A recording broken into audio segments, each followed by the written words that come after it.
Olá pessoal, bom dia, boa tarde, boa noite. Hoje estamos aqui mais uma vez para uma revisão de conteúdos de biologia agora, tá?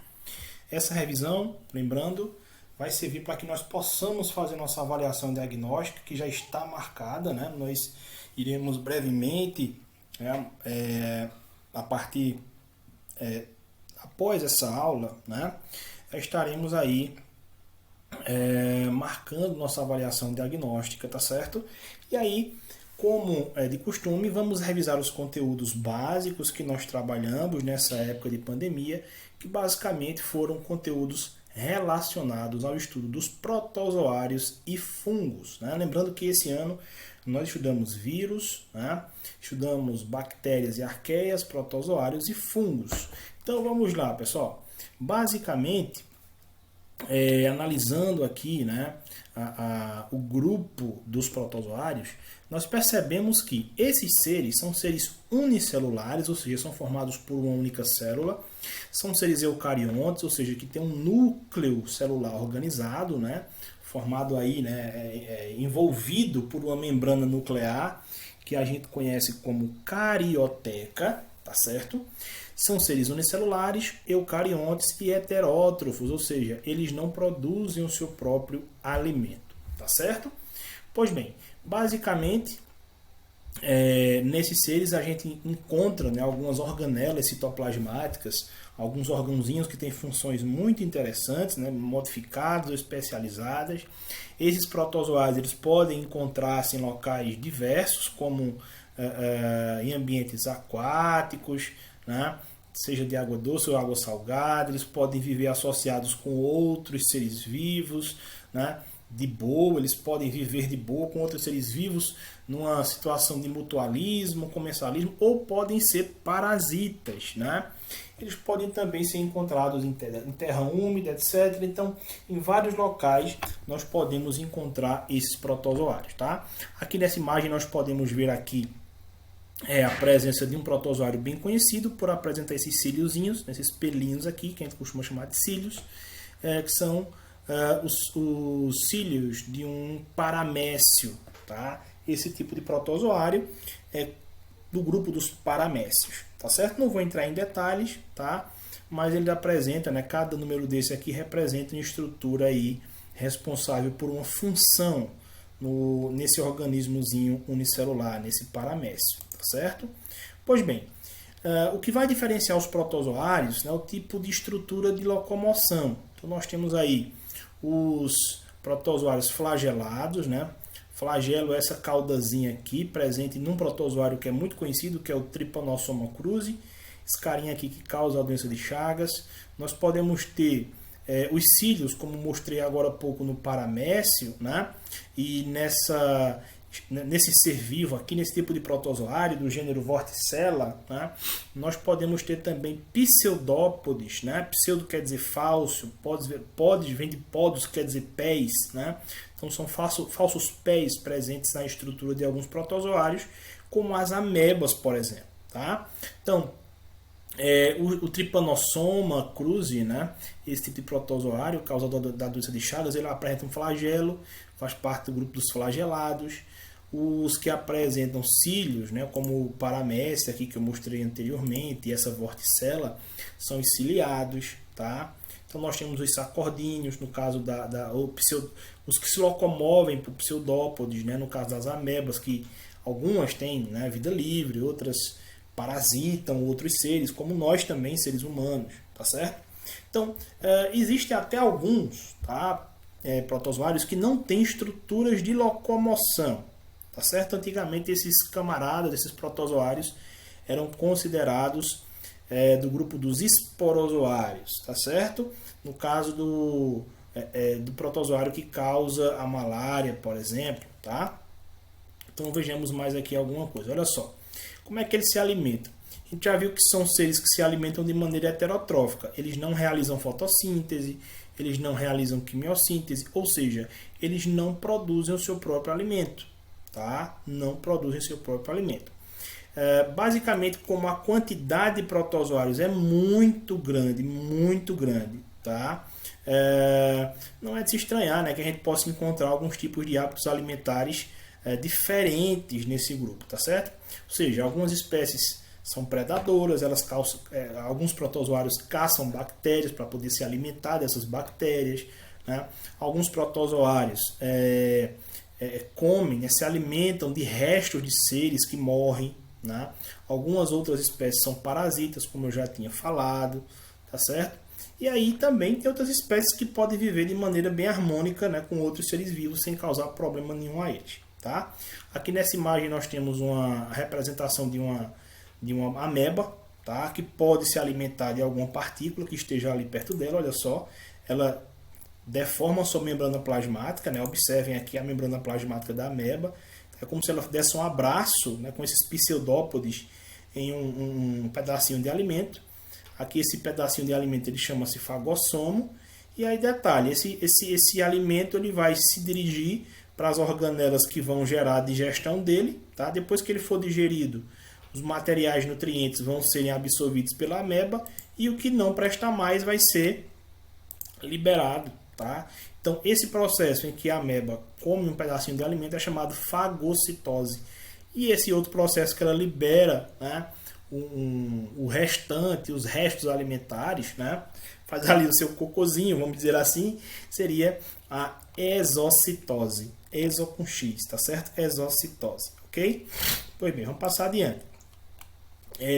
Alguns protozoários, como o paramécio, eles vivem bombeando água direto para dentro do corpo e para fora, né, através de algumas estruturas bem interessantes, essas bombinhas aqui, que são chamadas de vacúolos, né, vacúolos contráteis, pulsáteis. Então, na realidade, esses vacúolos eles ficam bombeando água para dentro do protozoário e para fora dele, tá?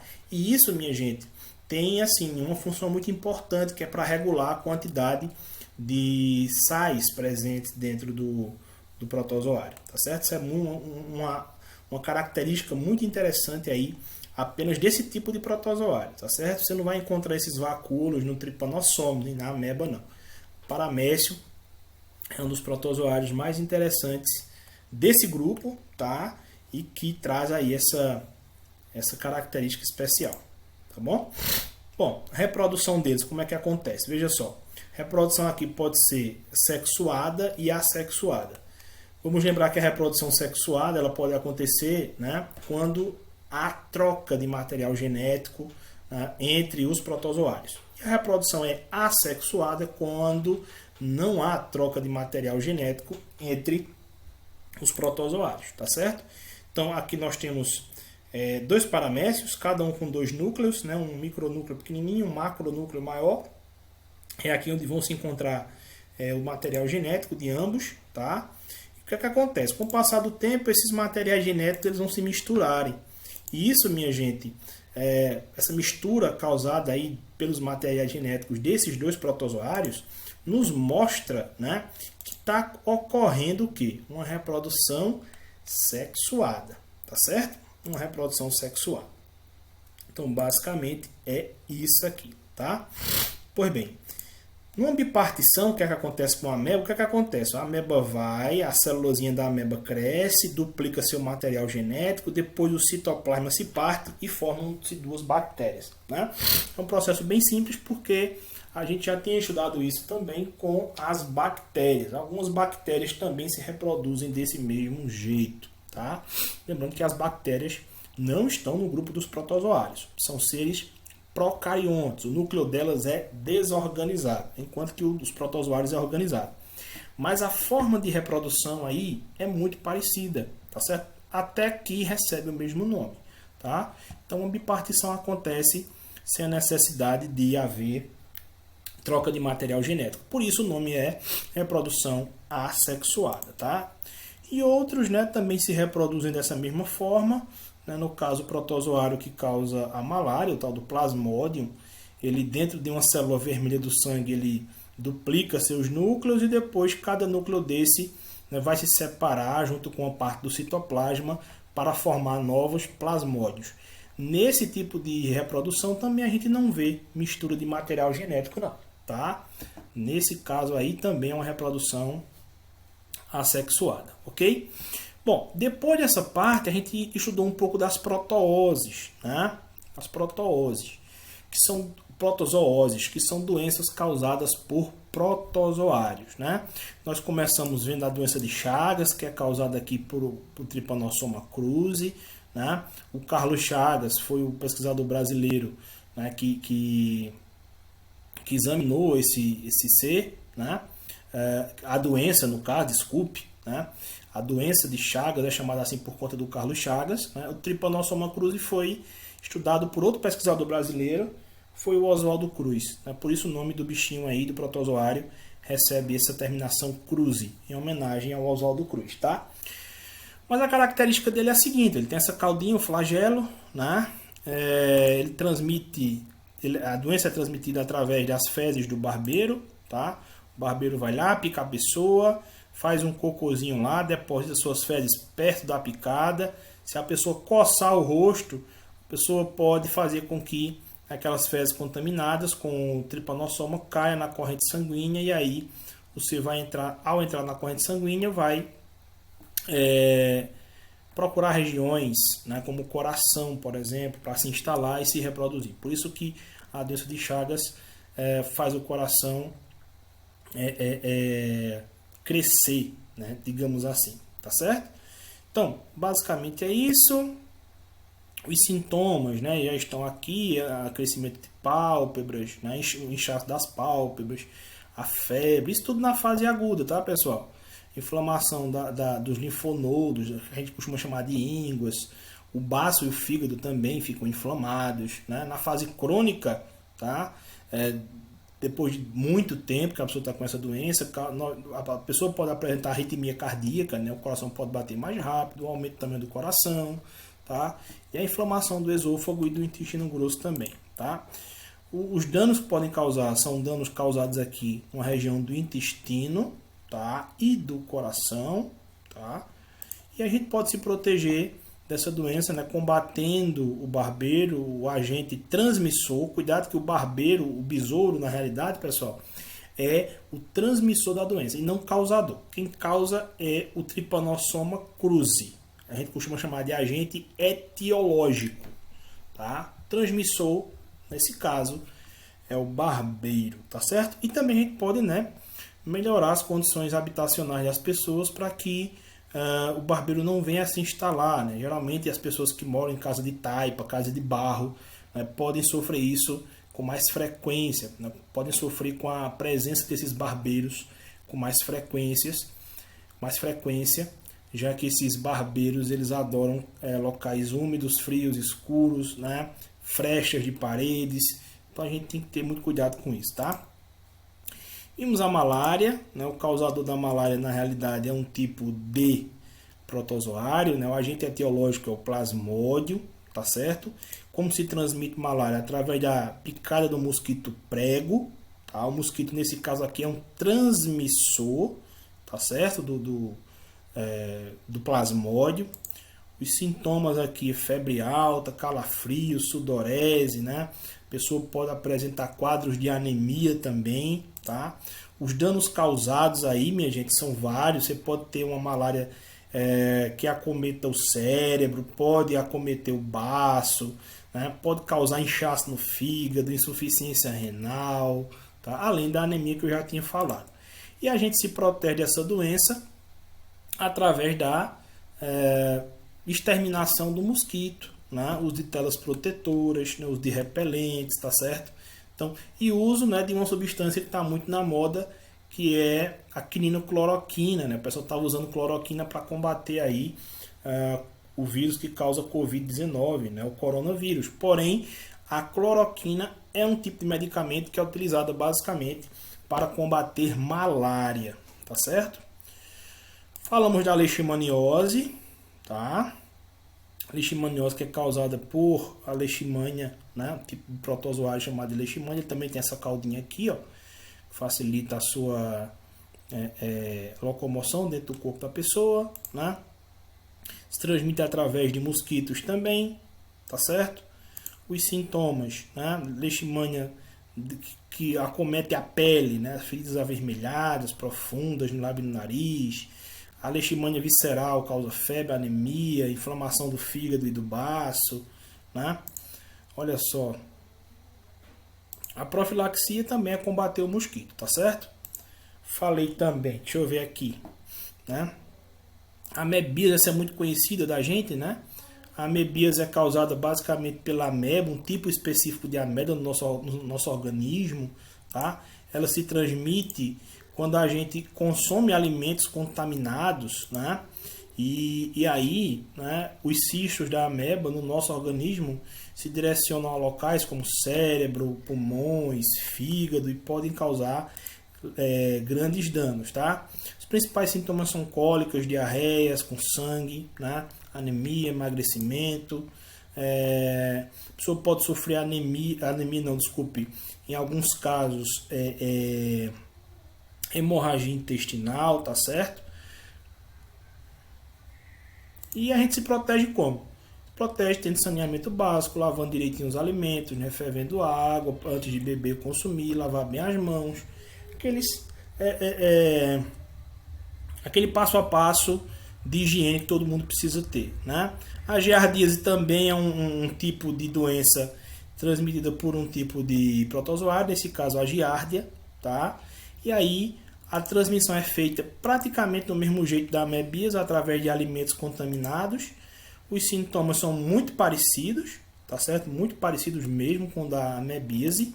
Por isso que é importante as pessoas, ao terem essas dores estomacais, cólicas frequentes, fazerem um exame de fezes, porque se tiver com ameba vai ser detectado, se tiver com giardia vai ser detectado, tá? Então para cada doença há um tratamento específico, tá?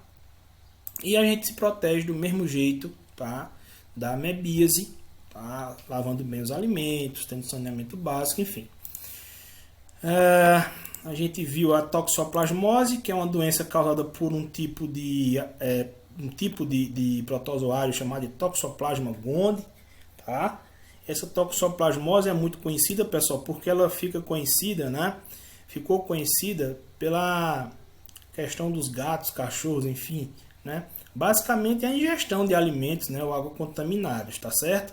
Só que aí essa contaminação dos alimentos ou água acontece basicamente através das fezes de gatos, né, que contém o problema, tá? Gatos que não são vacinados, gatos que não são bem cuidados podem conter esse toxoplasma no seu organismo e através das fezes desses animais a gente pode encontrar aí essa contaminação, tá certo? Pois bem, os sintomas aqui são esses: febre, mancha no corpo, dores musculares, as ínguas, né? Diminuição da acuidade visual, a pessoa passa a enxergar um pouco, né, de forma meio embaçada, problemas neurológicos também. Os danos são,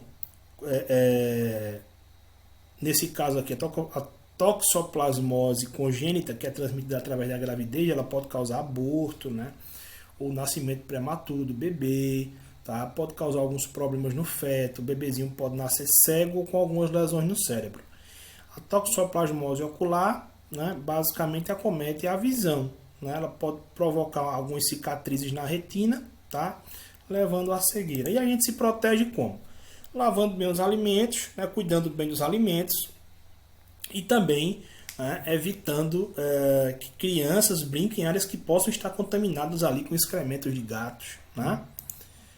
E, por último, eu mostrei para vocês a tricomoníase, que é uma doença, né, causada por protozoários, mas que acomete aí as regiões genitais, né, de mulheres, tá, e homens também. O nome desse bichinho aqui é Trichomonas vaginalis, justamente por conta disso, porque ele se instala na região da vagina da mulher, causando aí algumas alterações, né, tanto na acidez, na parte interna da vagina da mulher, permitindo com que alguns outros seres possam causar danos maiores. A transmissão acontece basicamente através do ato sexual. Os sintomas, né, nos homens é ardência urinar, irritação na uretra, pequeno corrimento. No caso das mulheres também a gente vai observar corrimento vaginal, né, um forte odor desse corrimento, irritação e coceira na região vaginal. Bom, os danos causados, alterações, né, na acidez vaginal, que favorece a proliferação de outras bactérias, E em casos graves, né, a gente pode ter aí esterilização, tá? Esterilização de homens, tá? Esse tipo de protozoário ele pode atacar algumas regiões dos testículos e próstata, causando infertilidade. Como é que a gente se protege disso? Usando, né, preservativos, tá? E adquirindo hábitos saudáveis, tá? Nas práticas sexuais, ok? Pronto. Então basicamente foi isso, né, que a gente viu aí nas protooses, tá certo? Protozoários e protooses foram duas aulas que eu já tinha dado a vocês antes. Vamos ver aqui rapidinho a parte dos fungos, tá certo? Bem rapidinho mesmo. Bom, o que é que nós conhecemos sobre os fungos? Primeiro que eles são heterótrofos, ou seja, eles não produzem o seu próprio alimento, né? Existem espécies unicelulares formadas por uma célula só e outras multicelulares. Eles são eucariontes, né? Depois dos protozoários, todo mundo é eucarionte, todo mundo tem núcleo organizado, tá? Eles têm parede celular de quitina, que é um reforço da membrana plasmática. A ausência de tecidos verdadeiros, ou seja, eles não têm tecidos, né? Conjuntos de células que gerem tecidos verdadeiros. Eles reservam energia na forma de uma substância chamada glicogênio e geralmente eles estão ali situados em lugares úmidos e quentes, tá certo? Vou tentar passar aqui rapidinho. Os cogumelos fazem parte desse grupo, as orelhas de pau também, tá? Então, basicamente aqui do cogumelo tem como estrutura do corpo. Olha só, nós temos aqui o micélio, que na realidade é a região do chapéuzinho, né? Do cogumelo, onde ocorre o processo reprodutivo, tá? Estipe, as hifas. Hifas, minha gente, são conjuntos de células de fungos, tá certo? São conjuntos de células de fungos. Então, basicamente, essa parte que fica acima do solo, né, é chamado corpo de frutificação. É aqui que a gente vai ver o processo de reprodução e digestão do cogumelo acontecendo. Já na parte do micélio, que é essa parte aqui onde ficam as hifas, tá? Micélio, onde ficam as hifas, nós temos aí as estruturas responsáveis pela absorção dos nutrientes, né? As estruturas responsáveis aí pela sustentação, né, e fixação do cogumelo no solo, tá certo? Então, geralmente a gente pode encontrar esses cogumelos aqui perto de árvores, em locais úmidos, ou dependendo da região, locais quentes também, ok? Bom, eles são muito importantes, tá? Essa parte é muito importante de se entender. Por que os fungos são muito importantes? Porque eles reciclam a matéria, né? Um ser vivo morre, o fungo vai ali, decompõe aquele ser vivo, faz com que aqueles materiais retornem para o solo, tá? Eles podem ser parasitas de plantas, né? Eles podem gerar grandes problemas a plantações, né? O cacau, por exemplo, é um tipo de planta da qual a gente extrai ou produz, né? Vamos dizer assim, de forma genérica, o chocolate. E dependendo, tem um tipo de fungo, minha gente, chamado de vassoura de bruxa, que acaba com plantações de cacau assim facilmente, tá? Alguns são tóxicos, outros não, né? Existem fungos que realmente apresentam substâncias tóxicas para os seres humanos e outros tipos de animais. Outros podem ser utilizados na culinária, né? O champignon, tem gente que coloca fungo em pizza, fungo em alguns tipos de alimentos, né? De pratos que produz, né? Temos os cogumelos shiitake, as trufas, algumas bebidas alcoólicas são fermentadas, né? Como por exemplo o fungo da cerveja, que é utilizado para produzir a cerveja. Na produção de queijos, a gente tem o queijo gorgonzola, que também é produzido à base de fungos.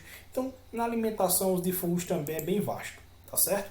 Na medicina, nós temos diversos tipos de antibióticos que são utilizados e que são produzidos através de fungos, né? A penicilina, tipo de substância da qual é produzido aquele medicamento que eu acho que vocês conhecem ou já ouviram falar, benzetacil, né? É muito utilizado ainda hoje, né? Foi um dos grandes antibióticos produzidos aí pela humanidade, é utilizado até hoje, tá? Na natureza, os fungos se juntam com algumas algas, né, para formar os líquens, que são essas manchas brancas das árvores, né? E esses líquens eles indicam, né, servem como indicadores de de ambientes poluídos ou não. Um ambiente que não é poluído vai ter muito líquen. Um ambiente que é poluído, onde o ar tem uma qualidade ruim, né, dificilmente vai ter líquen, tá? Pronto, basicamente é isso, tá? A reprodução deles também pode acontecer de forma assexuada, sem mistura de material genético, ou com mistura de material genético, no caso de reprodução sexuada, tá certo? Pois bem, é isso, tá certo, pessoal? Só isso mesmo que vocês precisam estudar, tá? Para fazer nossa avaliação diagnóstica. Eu acho que esses conteúdos resumem bem, né, aquilo que a gente estudou nessa fase aí, nesse período aí de pandemia, tá certo? Mas é isso, eu espero que vocês tenham gostado, fiquem com Deus e até a próxima aula. Tchau, tchau.